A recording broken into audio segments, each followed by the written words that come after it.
Friends, आज की class में हम आपके लिए कोरोना वायरस जो आजकल बहुत ज़्यादा फैला हुआ है उसके बारे में कुछ छोटी सी जानकारी लेकर आए हैं। देखिए, कोरोना वायरस विषाणुओं के एक समूह का है जो मोस्टली स्तनधारी, जो भी आपके स्तनधारी तो आप लोग जानते होंगे, जो अपने बच्चों को दूध पिलाते हैं, और पक्षियों से उत्पन्न होता है। ठीक है, तो ये आरएनए वायरस होता है, इसमें आरएनए पाया जाता है, यानी कि डीएनए इसमें नहीं होता है, और इसकी वजह से मनुष्य में जो होता है उसके श्वसन तंत्र यानी कि फेफड़ों में संक्रमण पैदा हो जाता है, जिस वजह से सर्दी होती है, जुकाम हो जाता है और सांस लेने में तकलीफ होने लगती है, और अंत में इसके गंभीर परिणामों में ये तक शामिल है कि इससे मृत्यु तक हो सकती है।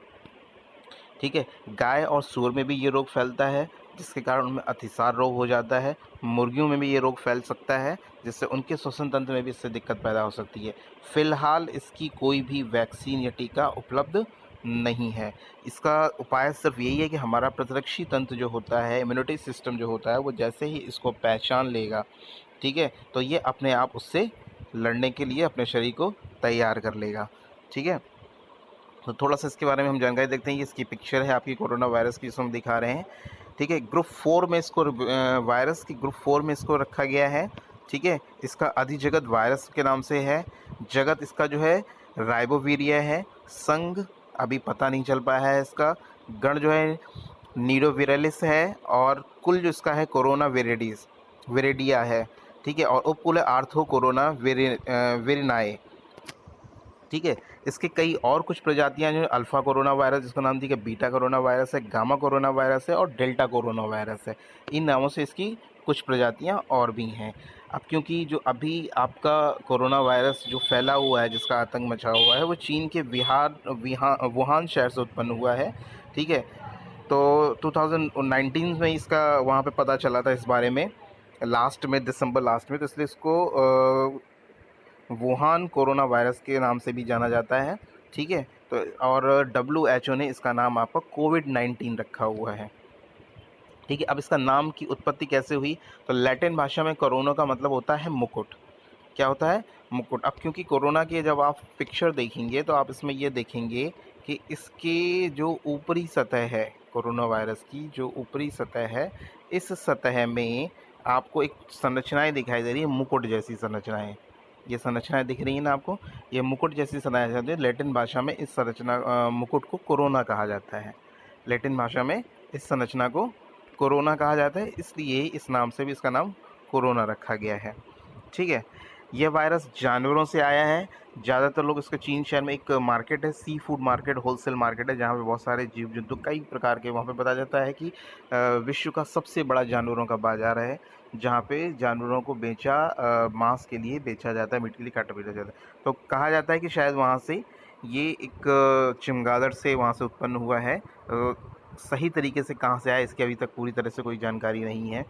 इसके वैज्ञानिक रूप में इसमें क्या इसकी जबकि है, इसमें जो होता है, इस वायरस में गोला बहुत बड़े-बड़े 120 नैनोमीटर जो जिसका साइज़ होता है, उन कणों से मिलकर बना होता है। ये कोरोना वायरस जो है 120 नैनोमीटर मोटे-मोटे कणों से मिलकर बना होता है। इसका जो कैप्सूल होता है, इस कैप्सूल के ऊपर लिपिड, ठीक है ना, की एक मेम्ब्रेन झिल्ली होती है जो प्रोटीन से मिलकर बनी होती है। ठीक है, और इसमें प्रोटीन इसके अंदर का जो सतह होती है, कैप्सूल के अंदर जो होता है, न्यूक्लियोकैप्सिड पाया जाता है पदार्थ, और इसमें भी प्रोटीन पाया जाता है। मोस्टली ये आरएनए से मिलकर ही बनता है, इसलिए इसको सिंगल आरएनए विषाणु भी कहते हैं। जीनोम देखिए, इसका जीनोम क्या है, इस विषाणु में एकल आरएनए है, यानी कि सिंगल आरएनए जीनोम इसका पाया जाता है, इसमें डीएनए नहीं पाया जाता है। ठीक है, अब देखिए इसकी रोकथाम क्या है। इसकी रोकथाम जो अभी तक हम लोगों को गाइडलाइन, सरकारी गाइडलाइन के थ्रू पता चल रहा है कि उचित दूरी बनाए रखें। ठीक है, हमारे अपने मुंह पे मास्क लगाए रखें, जिससे कि हमारे मुंह से निकले हुई कोई भी लार या छींक के माध्यम से, खांसी के माध्यम से ये किसी दूसरे तक ना पहुंच सके। किसी के भी संपर्क में आने से बचना चाहिए। ठीक है, तो इसका रोकथाम का फ़िलहाल यही उपाय है, क्योंकि WHO द्वारा भी ये कहा गया है कि हो सकता है कि आने वाले समय में हमें अन्य वायरस बीमारियों की तरह ही इस कोरोना वायरस की बीमारी के साथ में रहना पड़ सकता है। जिस तरह से हम एड्स विषाणु के वायरस के साथ रह रहे हैं, लेकिन क्योंकि हमने उससे बचने के उपाय ढूंढ लिए हैं, तो इसलिए हमें उससे कोई बहुत ज़्यादा परेशानी नहीं होती है। फ़िलहाल इस वायरस ने कहाँ पे कितना प्रकोप मचाया हुआ है, समय में आपको दिखा सकते हैं। संयुक्त राज्य में, यानी कि अमेरिका में, अब तक इससे 13.8 लाख लोग संक्रमित हो चुके हैं, ठीक है, जिसमें से 2.19 लाख लोग जो हैं सही भी हो चुके हैं, लेकिन 81,378 लोग अभी तक इससे मर चुके हैं, ठीक है। स्पेन में भी इससे मरने वालों का आंकड़ा 26,744 हो चुका है, इटली में 30,739, फ्रांस में 26,643, जर्मनी में 7,661 लोग इस वायरस से अभी तक अपनी जान गंवा चुके हैं दिसंबर से लेकर अभी तक। भारत में ये आंकड़ा 2,206 लोग अभी तक इससे उनकी मृत्यु हो चुकी है।